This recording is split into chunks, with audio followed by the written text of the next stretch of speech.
नमस्कार, मैं हूं आशुतोष और आप देख रहे हैं सत्य हिंदी। सत्य हिंदी के इस विशेष कार्यक्रम श्रवणगढ़ की खरी खरी में आपका स्वागत है। यह हमारा वो कार्यक्रम है जिसमें देश के जाने माने पत्रकार संपादक श्रवण गर्ग अपनी तीखी टिप्पणियां करते हैं मौजूदा राजनीतिक माहौल पर, और उनकी तीखी टिप्पणियों से ना तो सत्ता पक्ष बचता है, ना ही विपक्ष, और दोनों ही तिलमिला के रह जाते हैं। आज फिर हम करेंगे बात श्रवण गर्ग जी से, जानेंगे उनका नजरिया कि क्या कारण है कि हरियाणा और जम्मू कश्मीर के लिए चुनाव का ऐलान तो हो गया है, लेकिन वन नेशन वन इलेक्शन की बात करने वाली सरकार झारखंड, महाराष्ट्र के चुनाव हरियाणा और जम्मू कश्मीर के साथ एक साथ क्यों नहीं करा पाई। क्या है उसकी व्यवस्था, क्या है उसकी मजबूरियां, और क्यों ऐसा हो रहा है कि हरियाणा के चुनाव अलग हो रहे हैं और महाराष्ट्र और झारखंड के चुनाव अलग हो रहे हैं। दोनों को एक साथ लाने में क्या दिक्कत है? क्या इसके पीछे कोई गहरी राजनीति है? क्या भारतीय जनता पार्टी और नरेंद्र मोदी की सरकार इस बात को लेकर परेशान है कि जिस तरीके से लोकसभा के नतीजे आए हैं, खासतौर पर महाराष्ट्र में, अगर अभी हाल में फौरन चुनाव करा दिए जाएं तो शायद कुछ वैसे ही नतीजे विधानसभा के चुनाव में भी आएंगे। इस दौरान सरकार की पूरी कोशिश महाराष्ट्र के अंदर और दिल्ली के अंदर यह होगी कि कुछ ऐसे कदम उठा लिए जाएं जिससे कि डैमेज कंट्रोल किया जा सके। बट क्या ऐसा हो पाएगा, ये एक बड़ा सवाल है, और यही हम आज जानने की कोशिश करेंगे श्रवण गर्ग। श्रवण जी, आपका बहुत बहुत स्वागत है अपने इस विशेष कार्यक्रम में। क्या नजरिया सर आपका, क्या कहना? देखिए सर, क्या है कि सरकार महाराष्ट्र और झारखंड में फंस गई है और ये दोनों राज्य बीजेपी के लिए बहुत इम्पोर्टेंट है। मतलब कई कारणों से बहुत इम्पोर्टेंट है, जो हम आगे बात करेंगे। और वो वहाँ जो इम्प्रेशन बन रहा है, प्रभाव बन रहा है कि वो चुनाव या तो टालना चाहती है या मतलब कुछ उस तरह की चीजें करना चाहती है जिससे बाजी उसके पक्ष में हो जाए। और एनडीए हुकूमत जबरदस्त इस मामले को लेकर पशोपेश में नजर आती है कि, और कम से कम महाराष्ट्र को लेकर बहुत ज्यादा दिक्कतें हैं। मतलब दिक्कतें तो झारखंड में भी हैं, बहुत ज्यादा हैं, पर झारखंड में आपने देखा कि चंपई सोरेन के रूप में उन्होंने एक मोहरा तलाश करने की कोशिश की, पर जब ये लग गया कि वो मतलब झारखंड के अजीत पवार साबित हो सकते हैं, तो आप देख रहे हैं कि 2 दिन हो गए, 3 दिन हो गए, चंपई सोरेन को लेकर कोई क्लैरिटी नहीं बन रही, और वहाँ हेमंत सोरेन ने काफी आक्रामक रुख अपना लिया। इसका जो मूल कारण है कि चंपई सोरेन के साथ लोग उसी तरह नहीं आ रहे हैं जैसे कि अजीत पवार के साथ नहीं आ रहे। और जो दिक्कत हो गई अल्टीमेटली, और आरएसएस ने अजीत पवार को लेने का जिस तरह से विरोध किया था वहाँ महाराष्ट्र में, तो अब ये हो गया है कि चंपई सोरेन बीजेपी के लिए झारखंड में कोई लायबिलिटी तो नहीं बन पाएंगे। और इसीलिए आपने देखा कि चंपई सोरेन ने 3 विकल्प दिए कि वो या तो रिटायर हो जाएं, या नई पार्टी बना लें, या किसी पार्टी के साथ शामिल हो जाएं। एक मुद्दा ये है, जो बड़ा मुद्दा है, किसी ने उस पर ध्यान नहीं दिया और बात नहीं की जी, कि चंपई सोरेन जब मुख्यमंत्री थे हेमंत सोरेन की अनुपस्थिति में, और वहां लोकसभा के चुनाव हुए, उसमें झारखंड मुक्ति मोर्चे को कुल जमा 3 सीटें मिली। मतलब पहले 1 थी और बाद में 2 और मिली, और भारतीय जनता पार्टी को केवल 3 सीटों का नुकसान हुआ। वहां उसकी 11 की जगह 8 रह गई। पर फिर भी झारखंड में अगर आप देखें कि जितने राज्य हैं, उत्तर प्रदेश को देख लें जहां बीजेपी की हुकूमत है, महाराष्ट्र को देख लें जहां बीजेपी की लगभग हुकूमत है, महायुति की हुकूमत है, और इवन बिहार को देख लें कि जहां जेडीयू की और बीजेपी की हुकूमत है, तो महाराष्ट्र, उत्तर प्रदेश, बिहार से तुलना करें आप, तो चंपई सोरेन के रहते हुए झारखंड मुक्ति मोर्चे को हेमंत सोरेन की जेल में होने का कोई लाभ नहीं मिला। तो क्या इसमें एक पॉइंट ये निकलता है कि चंपई सोरेन जब मुख्यमंत्री पद पर बैठे हुए थे, तो क्या बीजेपी के साथ उनकी अंडरस्टैंडिंग तभी हो गई थी कि ये हेमंत सोरेन आएंगे और आपको हटना पड़ेगा, तो आप अपना भविष्य बीजेपी में तलाश कर सकते हैं। ये एक ऑब्जर्वेशन है जो मतलब जो अब उसमें, क्योंकि जिस तरह से चंपई सोरेन बिहेव कर रहे हैं उससे ये पुष्ट होता है कि अगर of all the states Jharkhand में कोई माइलेज नहीं मिला सरकार होते हुए भी और चंपई सोरेन मुख्यमंत्री थे, तो उसमें बुनियादी कारण क्या हो सकता है? उसमें क्या बीजेपी की इंजीनियरिंग हो सकती है कि चंपई सोरेन की असफलता हो सकती है कि कोई साठगांठ हो सकती है? एक जो मुद्दा ये समझ के आता है कि क्या अब चंपई सोरेन झारखंड मुक्ति मोर्चे में उनकी वापसी हो पाएगी क्या वहां, या वो झारखंड में मायावती टाइप कोई भूमिका निभाएंगे कि आप एक पार्टी बना लीजिए और अगर आप हेमंत सोरेन के वोट काट पाते हैं तो फिर आप भारतीय जनता पार्टी के साथ सरकार बनने की स्थिति में चंपई सोरेन का भविष्य भी बन सकता है। अभी झारखंड को लेकर जो बात है वो अभी हम ये मान सकते हैं कि वो काफी फ्लूइड सिचुएशन है, पर भाजपा महाराष्ट्र में मतलब जो परेशानी है वो ये परेशानी है कि वो ढूंढ रही है कि चंपई सोरेन के कद के स्केल का या उस तरह की कोई चीज इंजीनियर की जा सकती है कि नहीं महाराष्ट्र में, क्योंकि या तो चुनाव टाले जाएं या कोई बहुत बड़ी घटना हुआ की जाए जिससे चुनाव को अपने पक्ष में किया जाए। तो वो उनकी नजर अल्टीमेटली अगर किसी पर हो सकती है तो उद्धव ठाकरे हो सकते हैं कि वो आ सकते हैं क्या। इसमें एक जो बड़ा मामला है, एक बड़ा मामला ये है कि उद्धव ठाकरे ने कह दिया है कि आप एनसीपी से कह दिया है और कांग्रेस से कह दिया है कि आप मुख्यमंत्री पद का चेहरा घोषित कर दीजिए मिलकर, और जो उनकी शिवसेना है उसको सपोर्ट करेगी। अब इसका मतलब क्या है? मतलब एक जो बड़ा मतलब है कि क्या मुख्यमंत्री पद के चेहरे को लेकर जो महाराष्ट्र विकास अघाड़ी है उसमें कुछ इस तरह के मतभेद हो जाएंगे क्या कि उद्धव ठाकरे कोई विद्रोह कर सकते हैं कि अगर उनको चेहरे के तौर पर घोषित नहीं किया है, क्योंकि शरद पवार ऑन रिकॉर्ड कह चुके हैं कि उद्धव को वो घोषित नहीं करना चाहते हैं। तो क्या शरद पवार की नजरें इस और भी हो सकती है, क्योंकि जो लोकसभा के जो नतीजा है उससे सबसे ज्यादा उत्साहित अगर कोई एक आदमी है महाराष्ट्र में तो शरद पवार है कि उनकी एनसीपी को जो जितनी सीटें मिल गई वो कभी मतलब कल्पना नहीं कर सकते थे कि महाराष्ट्र में एनसीपी को इतनी सीटें मिल जाएंगी। तो क्या इसका एक कारण ये हो सकता है कि वो शरद पवार चाहते हो कि भाई उनके रहते हुए ये जो उनकी बेटी है वो महाराष्ट्र में नेतृत्व में आ जाए, तो वो क्या इस चीज को आंक रहे हैं कि अजित पवार के साथ जो लोग गए हैं वो अल्टीमेटली उनके साथ मिल जाएंगे और वो पूरी की पूरी बाजी पलट देंगे। जी। एक जो नजर है मैं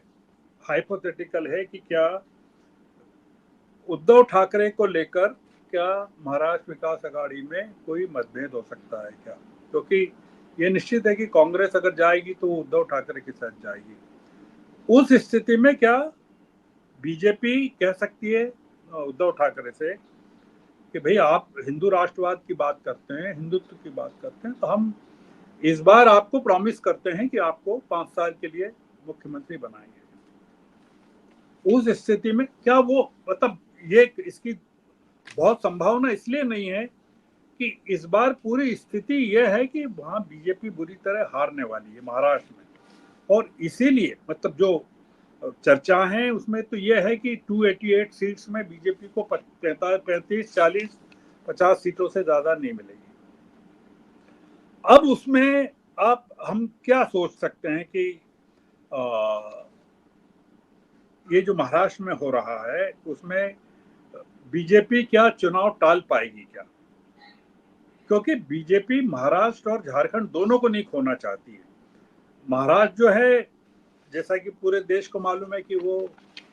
बीजेपी के लिए सोने की खदान है। मतलब सोने की खदान इस मामले में कि सारा पैसा जो है बीजेपी के लिए जो प्राप्त होता है वो महाराष्ट्र से प्राप्त होता है। जितने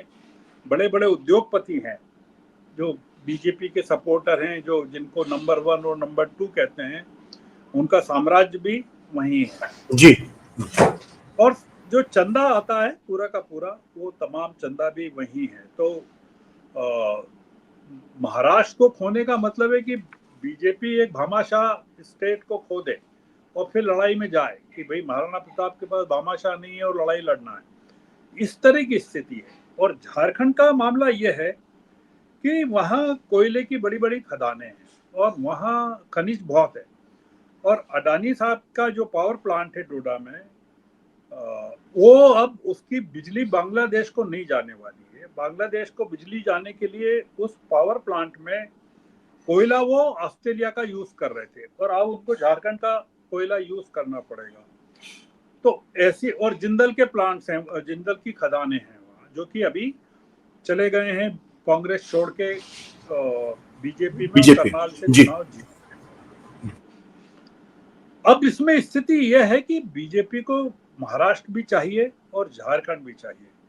और ऐसी स्थिति में, क्योंकि महाराष्ट्र में केवल एक चीज नहीं है, मतलब जो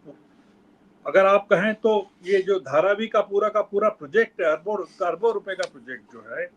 जो कि धारावी की पॉपुलेशन ही 10 लाख है, तो वहाँ महाराष्ट्र में आरएसएस के सबसे बड़े स्टेक्स हैं। वहाँ सावरकर है, वहाँ गोडसे है, वहाँ हिंदू राष्ट्रवाद है। तो महाराष्ट्र को, मतलब एक जो पूछा जाता है, जो आपने भी सवाल किया, वो सवाल सब लोग पूछ रहे हैं, पूरा देश पूछ रहा है कि 19 अप्रैल से 1 जून तक 96 करोड़ रजिस्टर्ड वोटर, 96 करोड़ से ज्यादा, 96 करोड़ से अधिक रजिस्टर्ड वोटर्स और 543 सीट्स थी पूरे देश की। उसके लिए निर्वाचन आयोग ने सफलतापूर्वक चुनाव करवा लिए। तो ये जो 4 राज्य हैं, सिर्फ हरियाणा और जम्मू कश्मीर और झारखंड और महाराष्ट्र, इसकी टोटल पॉपुलेशन 11 करोड़ है, मतलब रजिस्टर्ड वोटर्स 11 करोड़ हैं। और इसकी जो टोटल सीटें हैं, जो जिन पर विधानसभा की सीटें हैं, वो 549 है। तो लोग जानना चाहते हैं कि आप 543 सीटें, 96 करोड़ वोटर, इतना बड़ा देश, उसके चुनाव आपने अगर सफलतापूर्वक करवा लिए, तो केवल 11 करोड़ वोटर्स, रजिस्टर्ड वोटर्स और 549 सीटें 4 राज्यों की, उसके चुनाव क्यों नहीं करवा सकते? तो क्या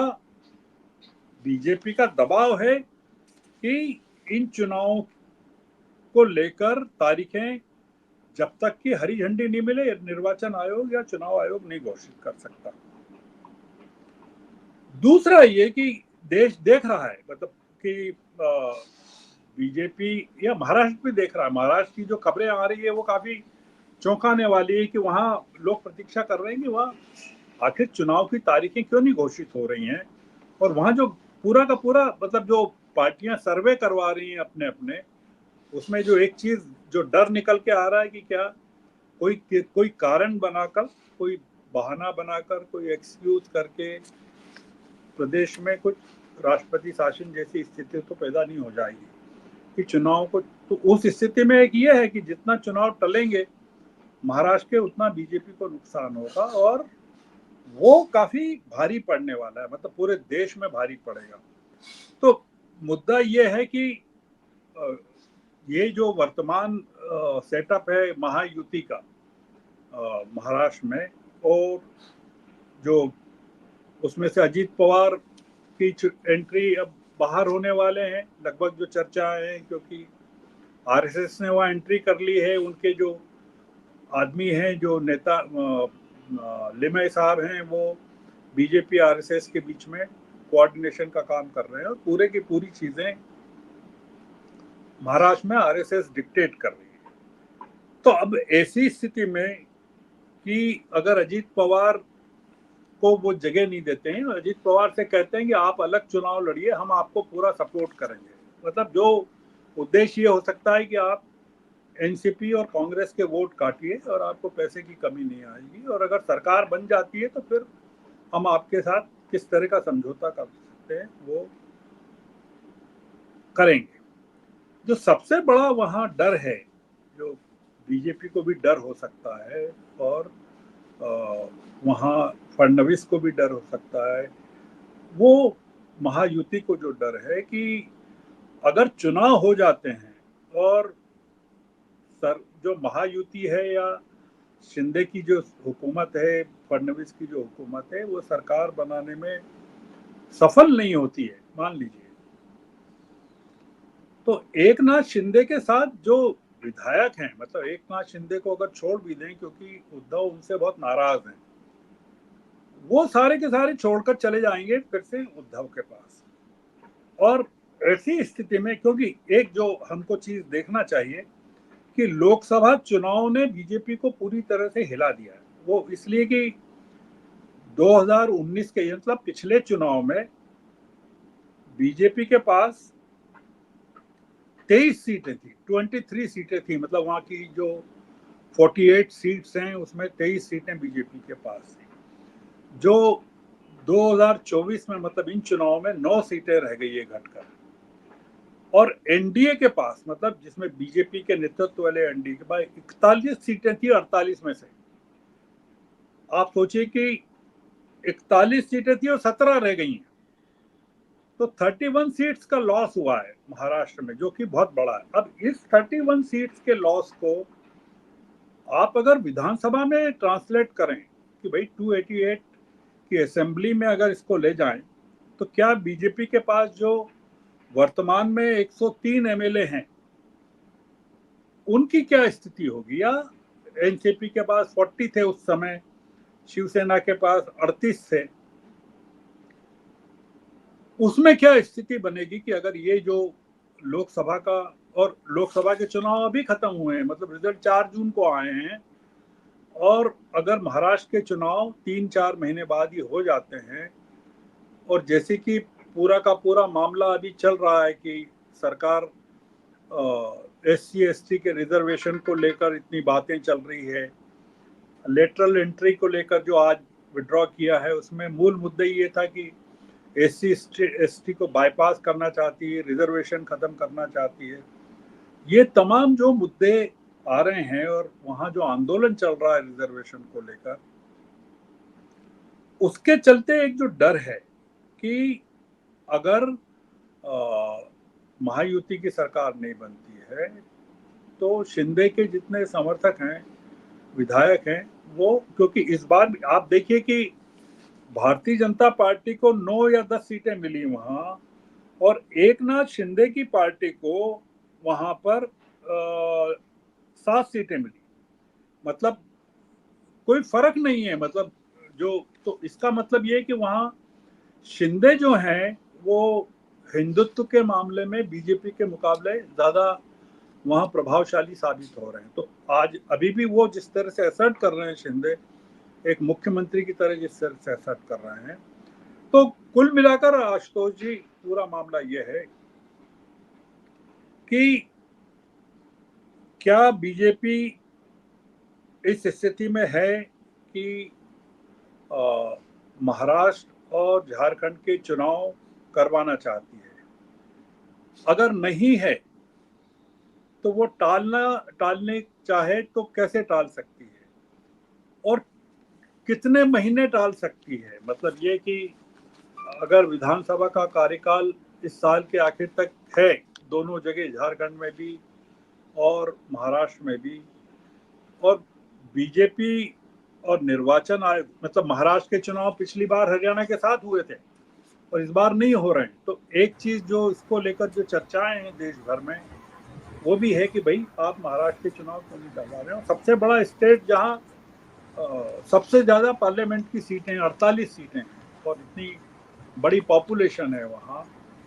वहाँ बीजेपी अगर अनपॉपुलर होना चाहती है चुनाव को लेकर, और उसके जो बॉर्डर स्टेट्स हैं, जो